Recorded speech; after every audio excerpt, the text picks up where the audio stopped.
Hello everyone, this is Anukriti from easing law. आज मैं GIGL दिसंबर 2024 के अटेम्प्ट का क्वेश्चन पेपर एनालिसिस लेकर यहाँ पर आई हूँ। So new syllabus question paper का एनालिसिस है। तो अब हम देखेंगे कि कितने क्वेश्चंस मेरे important questions as well as previous year question से मैच हुए। मैंने एक लिस्ट बनाई थी important questions including previous year questions. So let's see and move ahead with the video.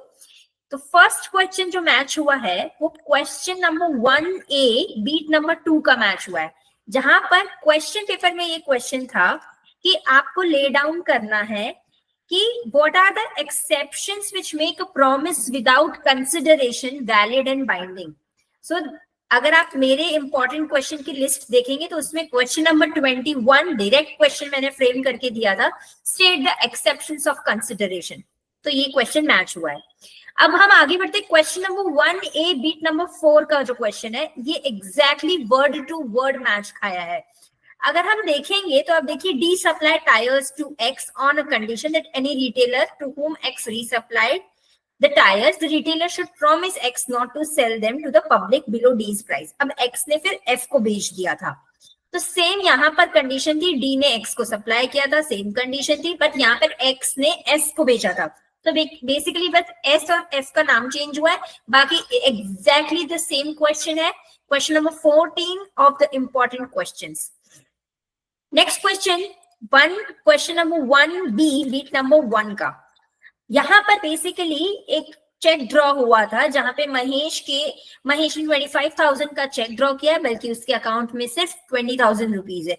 अब आप देखेंगे ना, सिर्फ नाम चेंज हुए हैं, अमाउंट भी सेम है, 25,000, 20,000, नरेश, मुकेश। यहाँ पे कौन है?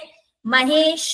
क्वेश्चन पेपर में it is Mahesh and Mukesh, मैंने नरेश एंड मुकेश करके एग्जाम्पल दिया हुआ था। आपके मॉड्यूल में भी उसी का मैंने क्वेश्चन फ्रेम किया था, क्वेश्चन नंबर 42 इंपॉर्टेंट क्वेश्चन।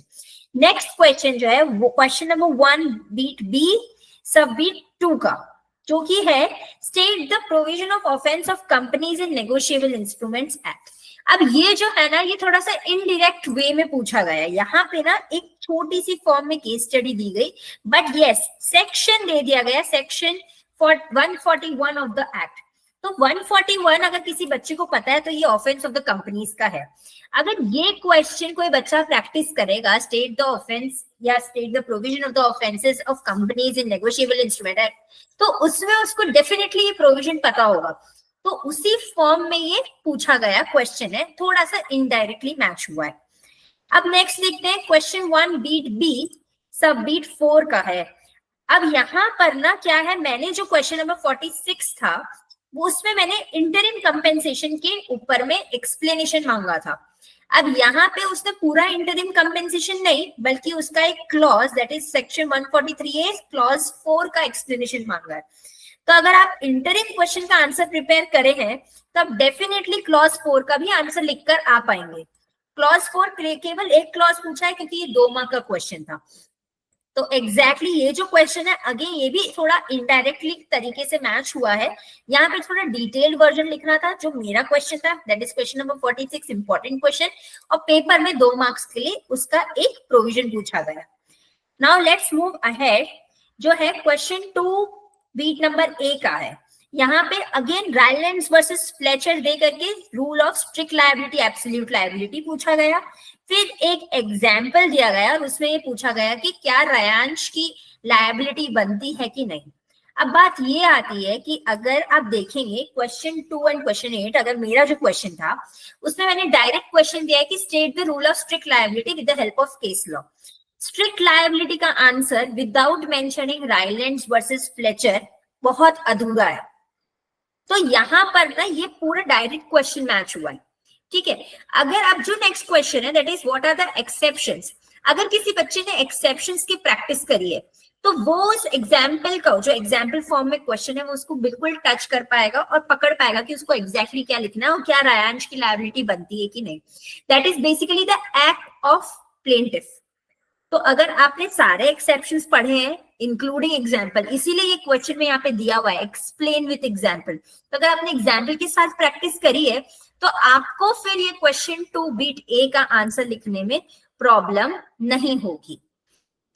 अब क्वेश्चन 2 बीट सी पर आती हूँ, जहां पे पूछा गया कि आपको एप्लीकेबिलिटी पे लिखना है रेस जुडिकाटा की एप्लीकेबिलिटी। अब जो ये क्वेश्चन है, question number 4 marks question, that is previous year question का क्वेश्चन था, जहां पे ये बोला गया कि discuss the provision which prevents multiplicity of suits in respect of same cause of action. तो यहाँ पर भी वो रेस जुडिकाटा की ही बात कर रहा है, बस फ्रेमिंग अलग है, बट यस इनडायरेक्टली ये भी क्वेश्चन वही कहना चाहता है, that is what is the applicability of the principle of res judicata.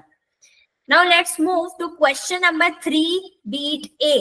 Beat A का अगर आप देखेंगे वर्ड टू वर्ड मैच हुआ है क्वेश्चन मेरे question number 13 of important question से।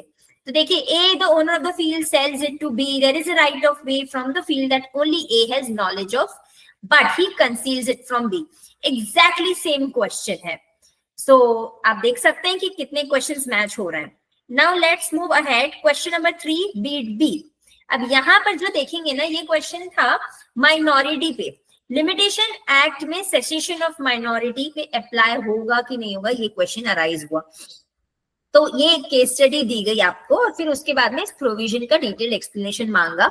उसी क्वेश्चन का एक सेकंड पार्ट था, जहां ये पूछता है कि अगर जॉइंट एंटाइटलमेंट है फाइलिंग ऑफ द सूट का, तो फिर कैसे प्रोविजन और क्या प्रोविजन होगा, आपको उसका आंसर लिखना था। तो अगर आप एनालिसिस में देखेंगे तो लिस्ट ऑफ इंपॉर्टेंट क्वेश्चन में क्वेश्चन 4, 13 एंड क्वेश्चन नंबर 3, ये 3 क्वेश्चन जो है थोड़े पार्ट्स में मैच होते हैं। ये केस स्टडी थी आकाश, जो कि माइनर था, ठीक है। उसके बाद में डिसाइड कर रहा था कि क्या आकाश फाइल कर सकता है after the cessation of minority, ये था। तो अगर आपने ये वाले क्वेश्चन को सॉल्व किया तो आप डेफिनेटली आंसर कर सकते हैं।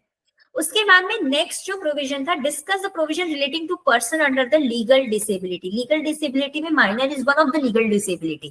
तो again this is, and then अगर हम देखेंगे what is section 7 of the limitation act, जो ये जॉइंट फाइलिंग एप्लीकेशन है ना, ये सेक्शन 7 की ही बात कर रहा है। तो अगर आप सेक्शन 7 की प्रैक्टिस करके जाएंगे तो आप जो है वो ये इसका क्वेश्चन का आंसर बिल्कुल कर सकते हैं, joint entitlement of filing of the suit. So this is what the question was. अब क्वेश्चन 3 बीट सी पर आते हैं। यहाँ पर एक एग्जाम्पल दिया गया कि एक कंट्री है जिससे उसकी ट्रूप्स की इंफॉर्मेशन मांगी गई है, ठीक है, and then it has to be discussed that whether the information can be disclosed और whether the information can be denied by such authority और नॉट। तो यहाँ पर जो है क्वेश्चन 3 बीट सी का, certain information is exempted from disclosure under the act and elaborate with example. अगर आप मॉड्यूल देखेंगे ना तो ये एक एग्जाम्पल था जो मॉड्यूल में दिया हुआ था। तो अगर आपने ये list of exempted information practice किया है तो आप इस क्वेश्चन का आंसर कर पाएंगे, क्योंकि एक एग्जाम्पल के फॉर्म में उसने क्वेश्चन पूछ लिया और उसके बाद में उसने आपको बोला कि आप बताएं कि कैसे कैसे इंफॉर्मेशन एग्जेम्प्टेड है और क्या ये इंफॉर्मेशन देना जरूरी है कि नहीं है। तो ये जो क्वेश्चन था 5 मार्क का, ये क्वेश्चन नंबर 9 इंपॉर्टेंट क्वेश्चन से इनडायरेक्ट वे में मैच होता है। अब आते हैं क्वेश्चन 4 बीट बी, जो कि exact word to word match होता है question number 76 of the important questions of Indian contract act, जो हमें ये बोलता है कि what are the factors to be kept in mind while drafting foreign collaboration agreements. देखिए, what are the factors that are to be considered while drafting foreign collaborations. तो अगर मैंने बार बार बताया है क्लास में भी कि जब भी वो आपसे किसी भी चीज की फैक्टर, किसी भी चीज का सिग्निफिकेंस पूछे, तो उसका मतलब ये है कि आपको डायरेक्टली उसके फैक्टर्स या सिग्निफिकेंस या मेरिट्स डीमेरिट्स पे जंप नहीं करना है, रादर आपको उसको पहले वो है क्या वो एक्सप्लेन करना है। तो अगर ये क्वेश्चन नंबर 76 को प्रैक्टिस किया होगा आपने, that is what are the factors which are required while drafting foreign collaborations, तो आपने फॉरेन कोलैबोरेशन की डेफिनेशन लिखी होगी एंड देन आपने फैक्टर स्टेट करे होंगे। एग्जैक्टली यही क्वेश्चन था आपके GIGL क्वेश्चन पेपर दिसंबर 2024 4B का। अब हम जंप करते हैं नेक्स्ट क्वेश्चन में, जो कि है 4C। इंफॉर्मेशन टेक्नोलॉजी के अमेंडमेंट से क्वेश्चन पूछा गया, डिजिटल डेटा प्रोटेक्शन एक्ट की सेक्शन 3 की एप्लीकेबिलिटी, नॉन एप्लीकेबिलिटी, और उसके बाद में एक एग्जाम्पल दे दिया गया था और फिर उस प्रोविजन की एप्लीकेबिलिटी पूछी गई। अगर आपने मेरे अमेंडमेंट वीडियो जो कि YouTube में अपलोडेड है 36 मिनट्स 10 सेकेंड से 39 मिनट्स 2 सेकेंड्स अगर आप देखेंगे, मैंने वहां पूरे इस वीडियो में सेक्शन 3 की applicability, non applicability and exactly same example को एक्सप्लेन किया है। यही एग्जाम्पल आपके अमेंडमेंट में भी दिया गया था और वही एग्जाम्पल मैंने वहां से लेकर आपको एक्सप्लेन किया था अलोंग विद द सेक्शन 3। तो अगर आपने मेरा ये वीडियो सुना होगा ध्यान से और आपने रिवीजन किया होगा अकॉर्डिंगली, तो आप इस क्वेश्चन का डेफिनेटली आंसर कर पाए होंगे और 5 मार्क आपके कहीं नहीं गए। अब हम आते हैं जो ऑप्शनल क्वेश्चन था, क्वेश्चन 4A। 4A का जो फर्स्ट क्वेश्चन है, सिर्फ नाम चेंज कर दिया गया है, बाकी exactly same situation, same question. देखिए, A had a grudge against B. A falsely implicated B for theft. देखिए यहाँ पे क्या है, Ravi had a long-standing grudge against Govind and Ravi falsely accused Govind of theft. Exactly law of torts का ये question है, question 4A beat number 1। अब आते हैं 4A बीट नंबर 2 का जो क्वेश्चन है, ये आर्बिट्रेशन एंड कॉन्सिलिएशन एक्ट से पूछा गया है। यहाँ पे ना 2 पार्ट्स किए गए कि आपको mediation, mediator and arbitration and mediation के बीच का डिफरेंस बताना था। तो अगर आप मेरे इंपॉर्टेंट क्वेश्चंस देखेंगे तो क्वेश्चन नंबर 41, 43 में मैंने what is mediation and what are its type, तो यही मैंने मीडिएशन की डेफिनेशन बताई है एंड मैंने आपसे 41 नंबर क्वेश्चन में रिवीजन के लिए पूछा था। उसके बाद में आपको आर्बिट्रेशन एंड मीडिएशन के बीच का डिफरेंस, आर्बिट्रेशन एंड मीडिएशन के बीच का जो डिफरेंस है, ये मैंने बार बार क्लास में बोला है कि ये मोस्टली आस्क्ड क्वेश्चन में से एक क्वेश्चन है। This is frequently asked. तो अगर आपने ठीक से मेरी क्लास अटेंड करी और आपने अगर प्रैक्टिस करा होगा तो आप डेफिनेटली आंसर कर पाएंगे।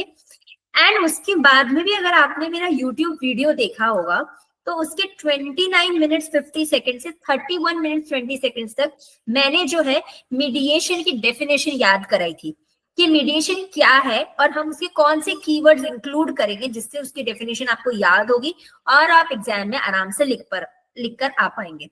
आप वो वीडियो आज भी चेक कर सकते हैं, इतने मिनट्स पे एग्जैक्टली मैंने यही एक्सप्लेन करा है। अब हम आगे बढ़ते हैं 4A बीट नंबर 3 का जो है, again this is the question which has directly been matched with the question number 13 of the important question। आप देखिए, the general rule is the opinion of a witness on a question whether a fact or law is irrelevant, state the exceptions of this general rule।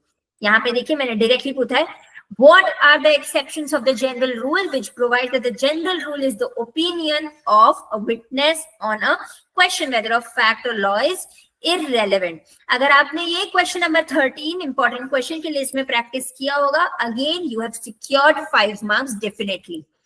अब 5A पर आइए और देखिए question number 2 and 3 of the important question से वो match खाता है। Question 2 था what is an administrative law and what are its sources.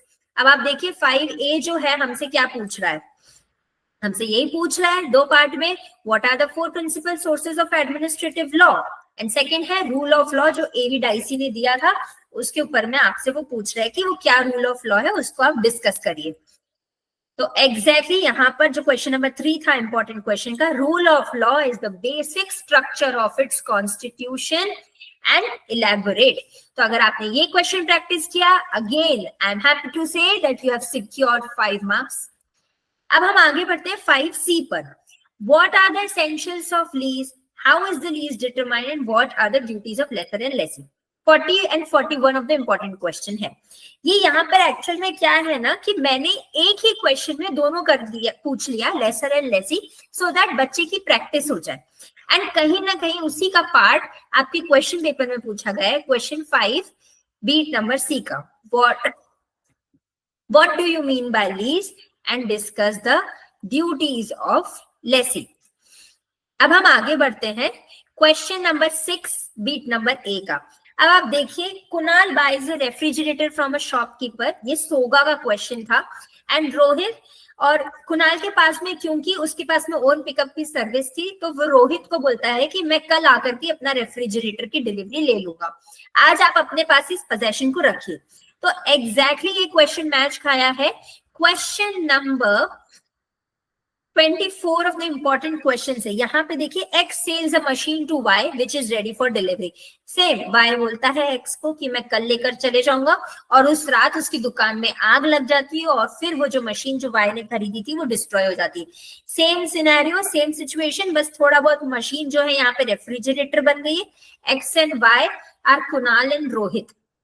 तो बस ये नाम चेंज कर दिया, मशीन चेंज कर दी, सिचुएशन सेम है। वहां पे एक्स एंड वाई में एक्स की दुकान में आग लगी थी, यहाँ रोहित की दुकान में बाढ़ से उसकी दुकान डिस्ट्रॉय हो गई। बाकी कहानी सिचुएशन सेम है, क्वेश्चन सेम है। Now let's move to next question, question 6B D का। अगेन यहाँ पर क्या हुआ है ना, सिचुएशन सॉर्ट ऑफ सेम है, बट हाँ क्वेश्चन थोड़ा सा डिफरेंट है। देखिए क्वेश्चन नंबर 19 जो है, the testator gave his estate to his son and, वही है, मार्केट वैल्यू चेंज कर दी गई, बढ़ा करके जो मार्केट वैल्यू थी उसको कम मार्केट वैल्यू में दिया। तो सिचुएशन सेम थी। ये प्रैक्टिस पे डिपेंड करता है, और ये हालांकि ये जो क्वेश्चन आया है ये एक मॉड्यूल का वन ऑफ द एग्जाम्पल है, तो अगर आपने मॉड्यूल ठीक से पढ़ी होगी तो आप इसका आंसर लिख पाएंगे। और जो इस क्वेश्चन का सेकंड पार्ट है, what are the absolute restaurant.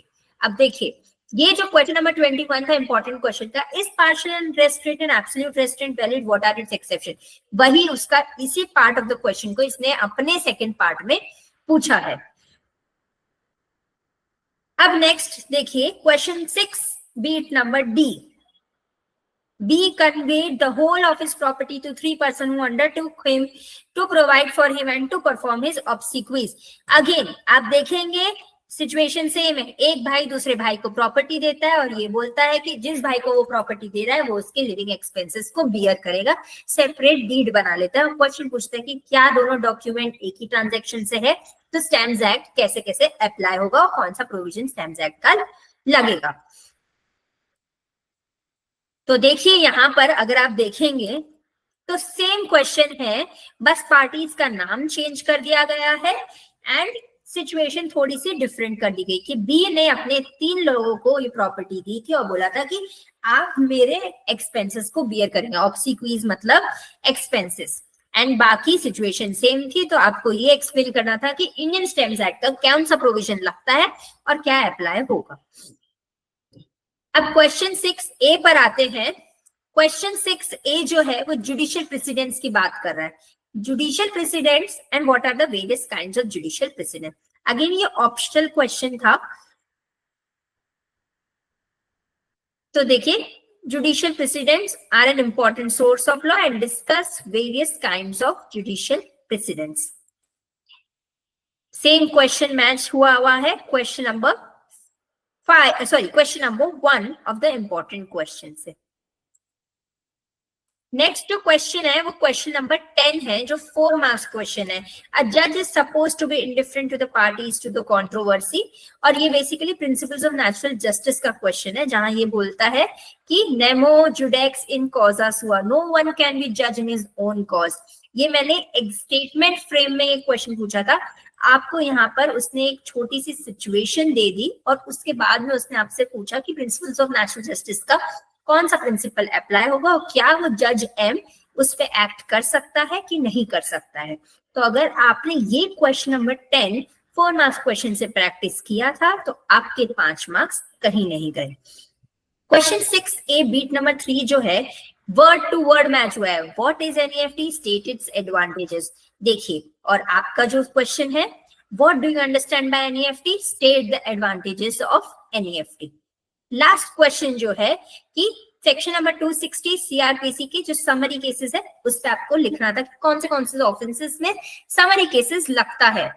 तो अब आप देखिए यहाँ पे बेसिकली ये जो क्वेश्चन था ये इसने डायरेक्ट पूछ लिया कि ऑफेंसेस क्या लगते हैं। अब यहाँ पर जो आपका क्वेश्चन नंबर 14 था सीआरपीसी के इंपॉर्टेंट क्वेश्चंस का डायरेक्ट क्वेश्चन है, पर हाँ स्टेटमेंट फ्रेम में summary trial is a speedy trial by dispensing with formalities और डिले इन प्रोसीडिंग। स्टेटमेंट था और स्टेटमेंट को एक्सप्लेन करना था। तो अगर आपने समरी ट्रायल और इस आप स्टेटमेंट को एक्सप्लेन करेंगे तो आप डेफिनेटली इस क्वेश्चन को बहुत अच्छे तरीके से आंसर कर पाएंगे और उसके ऑफेंसेस लिख पाएंगे। तो अगर अब आप देखेंगे तो मोस्ट ऑफ द क्वेश्चन करीबन ऑप्शनल क्वेश्चंस को इंक्लूड करके 90 से 100 मार्क्स का पेपर जो है वो मैच होता है। तो अगर आपने ठीक से प्रैक्टिस करी होगी तो आप JIGL में पास तो डेफिनेटली हो रहे हैं। बाकी आपकी मेहनत भी है, आपकी खुद की पढ़ाई भी है। तो अब आगे आपके अटेम्प्ट के लिए अगर आपको लिस्ट ऑफ इंपॉर्टेंट क्वेश्चंस की नीड है तो मैं ये एनालिसिस अलोंग विथ कुछ एक शीट्स के प्रोफॉर्मा आपके डिस्क्रिप्शन बॉक्स पे उनके लिंक दे रही हूँ। आप मेरे टेलीग्राम चैनल को ज्वाइन कर सकते हैं, वहां आप मेरे से क्वेरी पूछिए, आंसर करूंगी मैं, and then you can refer and practice the questions. Let's make sure that you hit the bull's eye in next attempt. Thank you and follow my YouTube channel.